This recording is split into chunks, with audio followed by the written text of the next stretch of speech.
this primary election day, a lot of voters have gas prices on their minds, and some Kentucky businesses are certainly feeling the hurt of those higher gas prices. Contractors who have to travel or use large vehicles are spending hundreds, possibly thousands more with gas and diesel going higher. WIT's Phil Pendleton spoke to a man in a home construction and repair business about it. Gas prices from Lincoln County up to here in Jessamine County range from $4.12 a gallon to $4.29 a gallon. And I spoke with one business owner who says that he is spending on average $100 a day just in fuel costs. From trucks to trailers to other equipment that runs on fuel, you have to spend money to make money.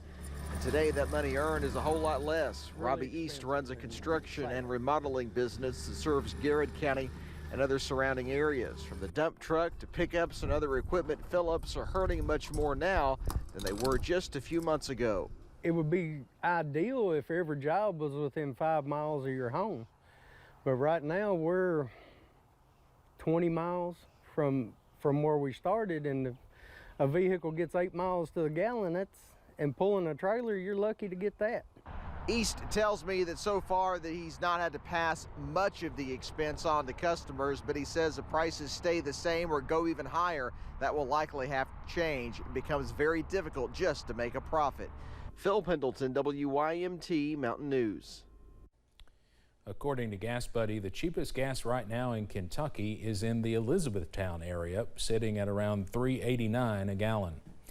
From bad weather to driving under the influence, there are countless factors that can contribute to a crash taking place, but there are also other things that many of us may not consider to be a threat when we're behind the wheel. Public Affairs Officer with the Laurel County Sheriff's Office, Gilbert Achardo, says officers do not write tickets for fun. They write them to remind you of the traffic laws that are in place to keep you safe. He says minor traffic violations can sometimes become the cause of a major crash.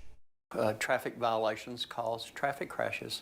Failure to yield right of way, that's from people pulling out in front of you, somebody turning in front of you, speeding. That's one of the leading contributing factors to a lot of traffic crashes because your reaction time is lowered considerably. Achardo adds that when there are unforeseeable events that cause a crash, wearing your seatbelt is a small step you can take in preserving your safety. Students at Pikeville High School are looking ahead with graduation right around the corner for the class of 2022, and prospective employers are hoping to help lead them towards their futures. The Pikeville Medical Center recruitment team met with students at the high school today, sharing career opportunities for students. And those in attendance said it was an eye-opener, highlighting some of the jobs like phlebotomy or environmental services to show how many different career pathways are available here in the mountains. Like, we push now that you don't have to go into college. So not everybody wants to go into plumbing, though. Not everybody wants to go into electrical. So it's kind of like, what are they going to do? The assembly was one of many the PMC team has hosted in schools across several counties, hoping to appeal to students as they start making their post-secondary decisions. Governor Andy Beshear declared today a very special holiday in Kentucky. It's all in honor of a little boy who died of brain cancer. Allie Blake tells us how David Turner Jr. Ice Cream Day is honoring the boy's legacy. David Turner Jr. passed of brain cancer, and in his legacy, this May 17th and beyond will honor him, his family, and his favorite sweet treat. A year ago today, young David, who had been suffering from a brain tumor, had the opportunity to be governor for the day, and without hesitation declared it to be Ice Cream Day in Kentucky.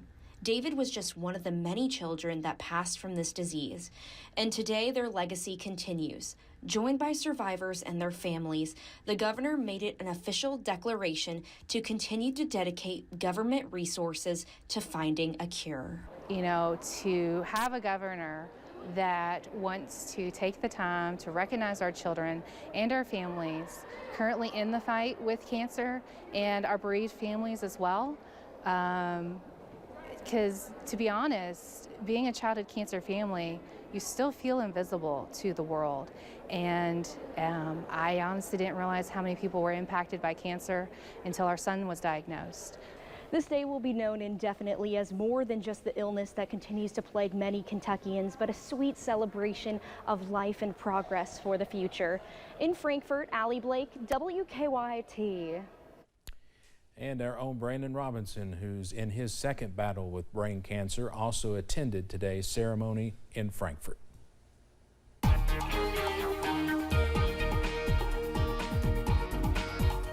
And it's been a beautiful day around the Commonwealth today. Plenty of sunshine, just a few fair weather clouds. We'll continue to see gorgeous conditions as we run through the evening hours. Mountain Parkway at Slade, again, just fair weather clouds out there this afternoon. Plenty of sunshine there on the Wolf Powell County line. How about Southern Perry County? Buffalo Mountain camera here, upper 70s to near 80 outside right now. Plenty of sunshine, just a few fair weather clouds. Looks like a beautiful day. Most of us either side of 80 right now. Pikeville a little bit cooler, sitting at 76. Logan's at 73. Clintwood's at 75. And Wise, the cool spot, at 72. Everybody else right around 80, though. A pleasant late May afternoon, mid to late May afternoon, I suppose. We're good, 5 to 10 degrees warmer than this time yesterday. You can thank high pressure scooting just a little bit off to the east for that. No rainfall to worry about around the region. A couple of clouds in parts of Big Sandy, but we have plenty of clouds and even a few showers and thunderstorms as you look off to the north and west into portions of Iowa. And it'll be heading in our direction as we head not necessarily tonight, but into tomorrow. So we'll have to keep an eye on the potential for showers and storms returning to the forecast. But for tonight, looking just fine. Temperatures, well, let's go to tonight's forecast as well. You should also, of course, download the WINT weather app. But for tonight, upper 50s, light and variable winds, mostly clear skies, turning partly cloudy as our next system moves closer. I've got the details on that system coming up in just a few minutes. Steve? Evan, thank you.